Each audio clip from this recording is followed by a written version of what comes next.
अस्सलाम वालेकुम नाज़रीन, एसएस न्यूज़ सां गॾु आहियां आयशा सजाद। सभ खां पहिरीं तव्हांखे अहम ख़बरुनि खां आगाह कंदा हलूं। गर्मियुनि जूं मोकलूं ख़त्म थी वयूं। सिंध में तालीमी इदारा खुली विया। पहिरें ॾींहुं इल्म जे पांधियड़नि जी हाज़िरी घटि रही।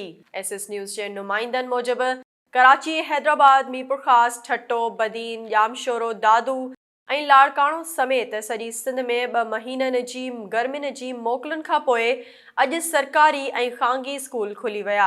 अक्सर शहरनि जी सरकारी स्कूलनि में हाज़िरी इंतिहाई घटि रही, जॾहिं त प्राइवेट स्कूलनि में वॾे अंग में शागिर्द ऐं शागिर्दियाणियूं तालीम पिराइण लाइ पहुची वयूं। होना कराची जे मुख़्तलिफ़ इलाइक़नि में हल्की ऐं तेज़ बरसाति जो सिलसिलो बि जारी आहे, जंहिं सबबि अॼु तालीमी इदारनि में हाज़िरी मामूल खां घटि रही।